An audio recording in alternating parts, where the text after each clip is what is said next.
Iran आणि America इस्रायलमधल्या संघर्षाला तब्बल 18 दिवस उलटले। याच दरम्यान इस्रायलनं इराणमधील वरिष्ठ नेत्यांना आणि अधिकाऱ्यांना टार्गेट करायला सुरुवात केली। इस्रायली हवाई दलानं काल रात्री इराणमधील अनेक ठिकाणांवर हल्ले केले। या हल्ल्यांमध्ये इराणचे सुरक्षा प्रमुख अली लारिजानी ठार झाल्याचा दावा इस्रायलनं केला। मात्र लारिजानी यांच्यावरील हल्ल्याच्या वृत्तावर इराणनं कोणतीही प्रतिक्रिया दिलेली नाही।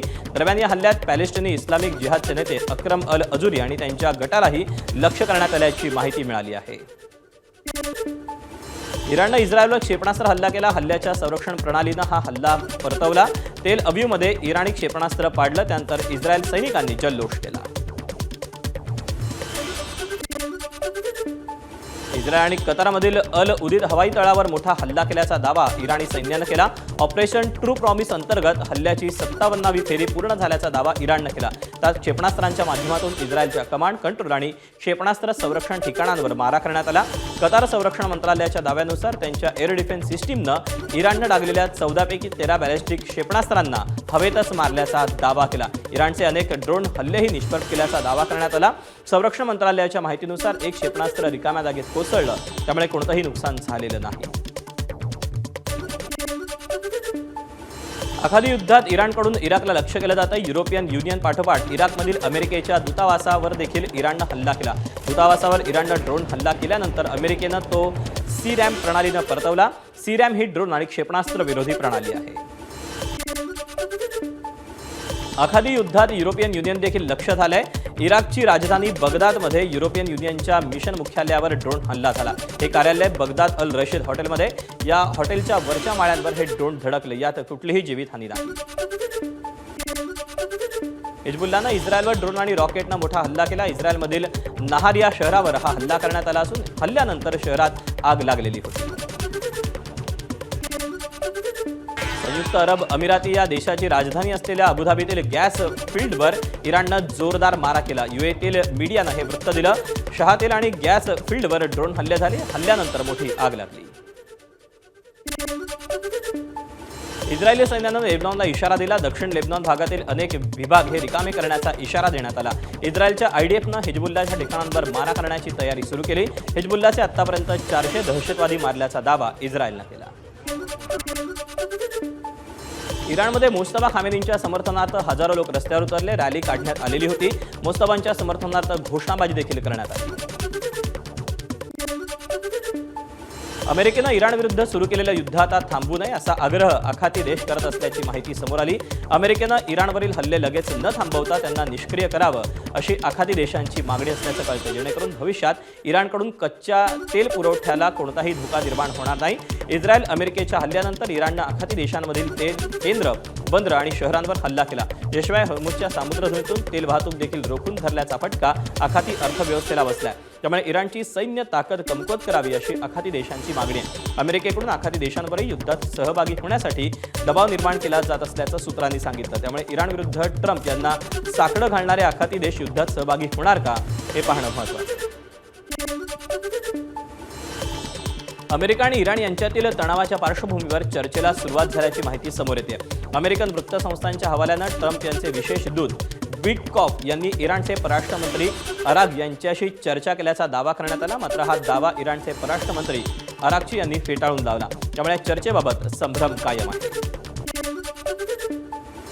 इराणकडून अमेरिका आणि इस्रायलला 3 मोठ्या ब्रह्मास्त्रांद्वारे टक्कर दिली गेली। हॉर्मुझ सामुद्रधुनीवर नियंत्रण ठेवत इराणनं अमेरिकेची कोंडी केली। सेजुल क्षेपणास्त्रांद्वारे इस्रायलवर हल्ले करत आपली ताकद दाखवली, तर इराणकडे अशा हजारो क्षेपणास्त्रांचा साठा असल्याचा दावा आहे। याशिवाय सैन्यतळांना लक्ष्य करणारे ड्रोनही अमेरिका आणि इस्रायलसाठी डोकेदुखी ठरत आहेत। चीनकडून आत्मघाती ड्रोनची मागणी केल्याची देखील माहिती समोर येते। 3 आठवडे उलटले तरी इराण अमेरिकेसमोर झुकायला तयार नाही। उलट इराणनं अमेरिकेचे मित्रराष्ट्र असलेल्या आखाती देशांवर हल्ले करून अमेरिकेला जेरीस आणलं। आखाती देशांवर झालेल्या इराणच्या हल्ल्यांनी आश्चर्याचा धक्का बसला, असं अमेरिकेचे अध्यक्ष डोनाल्ड ट्रम्प यांनी म्हटलं। पण इराण असा प्रतिहल्ला करेल असा इशारा ट्रम्प यांनी अमेरिकेच्या गुप्तचर संस्थेकडून आधीच त्यांना देण्यात आला होता। तसंच इराण हॉर्मुझ सामुद्रधुनीचीही नाकाबंदी करेल असंही ट्रम्प यांना आधीच सांगण्यात आलं होतं। अशी माहिती एका अमेरिकेच्या उच्चपदस्थ अधिकाऱ्याच्या हवाल्यानं रॉयटर्सला दिली। इराणसाठी अत्यंत महत्त्वाच्या असलेल्या खर्ग बेटावर अमेरिकेनं मारा केल्यावर आता अध्यक्ष ट्रम्प यांनी इराणला सज्जड दम दिला। खर्ग बेटांवरील तेल विहिरी 5 मिनिटात उडवून देऊ शकतो असं ट्रम्प यांनी म्हटलं. खर्ग बेटांवरचे इराणचे लष्करी तळ पूर्णपणे नेस्तनाबूत केले असंही त्यांनी म्हटलंय. खर्ग बेटांवर मारा करताना अमेरिकेनं तेल विहिरी सोडून बाकी सगळं काही उडवून दिलं. मात्र भविष्यात इराणनं फार डोकं वर काढलं तर तिथल्या अतिशय महत्त्वाच्या तेल विहिरीवर देखील त्या उडवून देऊ असं त्यांनी सुनावलं. खर्ग बेट ही इराणच्या अर्थव्यवस्थेची जीवनरेखा आहे. तिथल्या जबरदस्त तेल साठ्यांवर इराणची अर्थव्यवस्था आणि तेल क्षेत्रात दबदबा कायम आहे. As you know, we attacked Karg Island and knocked it literally, destroyed everything on the island except for the area where the oil is. I call it the pipes. We left the pipes. We didn't want to do that, but we will do that. We can do that on 5 minutes notice. पाकिस्तानचं लष्करीदृष्ट्या अतिशय महत्त्वाचं शहर असलेल्या रावळपिंडी शहरावर जोरदार drone हल्ला झाला. रावळपिंडीच्या Chaklala scheme जवळील एका घराच्या सीसीटीव्ही ड्रोन हल्ल्यामुळे झालेल्या स्फोटाचा आवाज हा टिपला गेला. भारतीय प्रमाण वेळेनुसार सकाळी 7:23 हा हल्ला झाला. 6 ड्रोन्स चकलाला कॅन्टच्या दिशेनं जात होते. तिथून पाकिस्तानचा नूर खान हवाई तळ आहे. मात्र त्याआधीच 3 किलोमीटरवर एक ड्रोन हवेतच फुटला.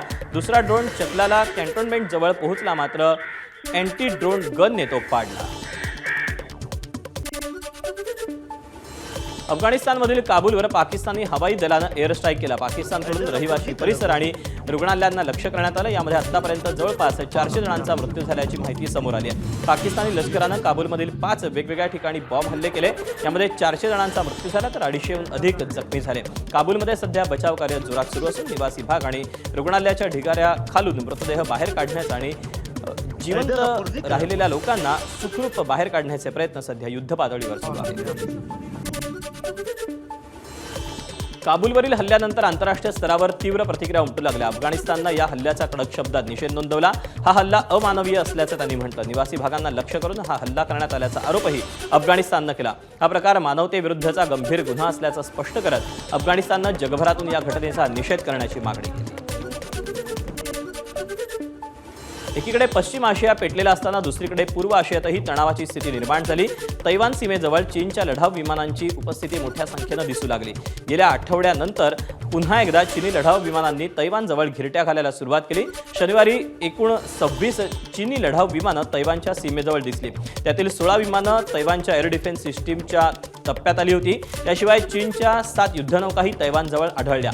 तैवानच्या या हालचालींमुळे चिंतेत भर पडले. तैवान हा अमेरिकेच्या गोटातला अत्यंत महत्त्वाचा देश आहे. त्यामुळे इराणवरील अमेरिकेचे हल्ले थांबवण्यासाठी चीननं आता तैवान भोवतीचा वेढा देत अमेरिकेवरचा दबाव वाढवायचा प्रयत्न सुरू केलाय का असा सवाल उपस्थित झालाय.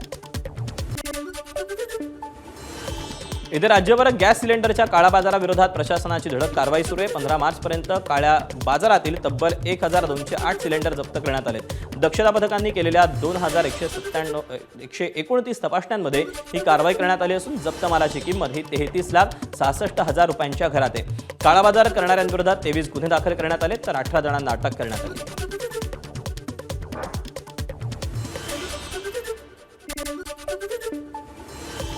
छत्रपती संभाजीनगरमध्ये 2 दिवसात घरगुती सिलेंडर व्यवसायासाठी वापरणाऱ्यांवर धाडी टाकण्यात आल्या. पुरवठा विभागाच्या 11 पथकांनी 41 सिलेंडर जप्त केले. सध्या प्रकरणी 1 गुन्हा दाखल झालाय तर 22 गुन्हे दाखल करण्याची प्रक्रिया सुरू आहे. संपूर्ण मराठवाड्यात 297 सिलेंडर आतापर्यंत जप्त करण्यात आले.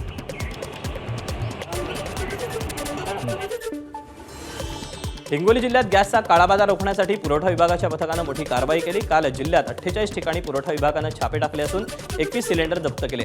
यामध्ये अनेक हॉटेल, खानावळी यांच्यावर देखील छापे टाकण्यात आले.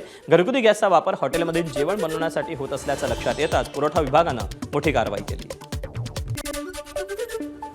लातूर शहरात विशेष भरारी पथकानं 9 सिलेंडर जप्त केले. शहरात सिलेंडरचा पुरवठा सुरळीत व्हावा आणि घरगुती सिलेंडरचा व्यावसायिक वापर टाळण्यासाठी 10 पथकं कार्यान्वित केली.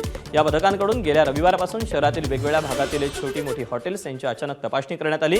या पथकाकडून काल शहरात तपासणी दरम्यान 9 सिलेंडर जप्त करण्यात आले.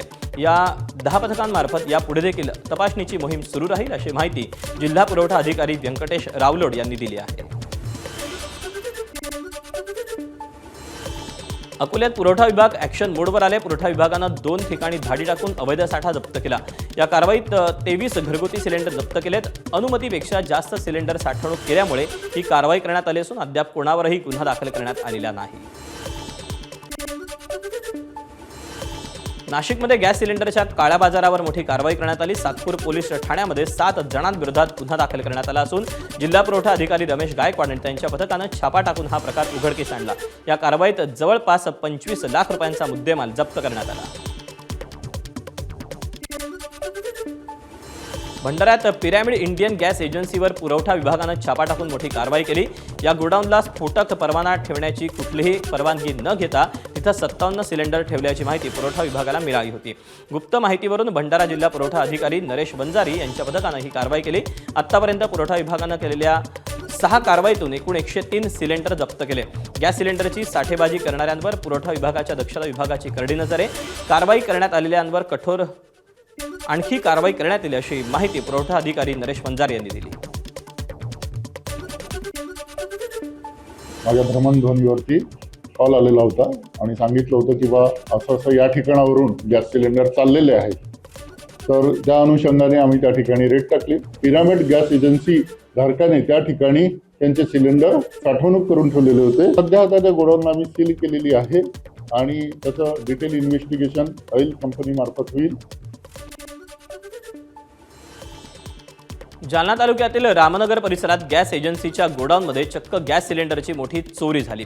आनंद भारत गॅस एजन्सीच्या उटवड शिवारातील गोडाऊनचं कुलूप तोडून चोरट्यांनी 110 गॅस सिलेंडर लंपास केले।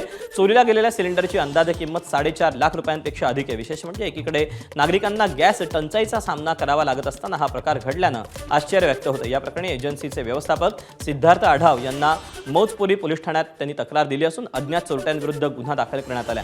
सध्या पोलिसांकडून चोरीचा तपास केला जातोय। आखाती देशातील युद्धामुळे व्यावसायिक गॅस सिलेंडरचा तुटवडा जाणवतोय। घरगुती गॅस सिलेंडरसाठी गॅस एजन्सीच्या बाहेर नागरिक गर्दी करतात। या संकटाच्या काळात सिलेंडर बुकिंगच्या नावाखाली ऑनलाईन फसवणूक करणाऱ्यांवर पोलिसांची करडी नजर आहे। सिलेंडर बुकिंगच्या नावाखाली येणाऱ्या संशयास्पद लिंक आणि अनोळखी कॉलपासून सावध राहण्याचं आवाहन पोलिसांनी केलं आहे। तुम्हाला जर काही एखादा फोन आला जे सांगतात की तुम्हालासाठी जे सिलेंडर्स आहेत ते लवकर डिलिव्हर करणार आहे किंवा या लिंकवर तुम्ही जर क्लिक केला तर सिलेंडरची बुकिंग होणार आहे, ते सगळे फेक आहे। ते तुम्हाला जर असे आलेले आहे तर तुम्ही 1930 वर कंप्लेंट करा। नॅशनल सायबर क्राईम रिपोर्टिंग पोर्टलची जे वेबसाईट आहे तिथे तुम्ही कंप्लेंट करू शकतो आणि तुमचे जर या ठगीमध्ये पैसे गेलेले आहे, काही नुकसान झालेलं आहे तर तुम्ही त्वरित नजदीकचे पोलीस स्टेशन किंवा सायबर पोलीस स्टेशनमध्ये कंप्लेंट करा।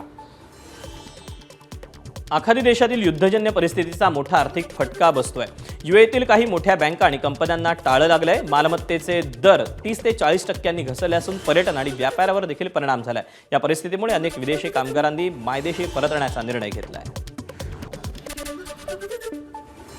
युद्धामुळे खाद्यतेलाचे दर वाढले तर तेलाच्या दरात प्रति लिटर 10 रुपयांची वाढ झाली। तसंच डाळीचेही भाव वाढलेत। युद्धामुळे निर्यात ठप्प झाल्यानं अंड्यांची निर्यात ठप्प आहे, त्यामुळे अंड्यांचे दरही कोसळले आहेत।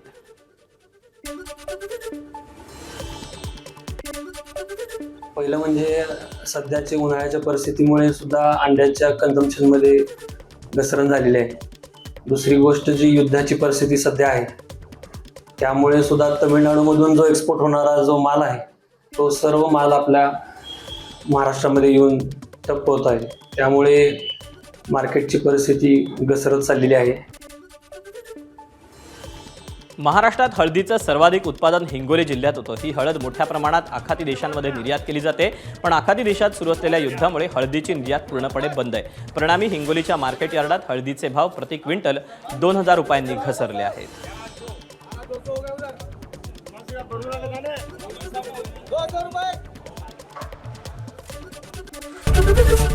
एबीपी माझा, उघडा डोळे बघा नीट।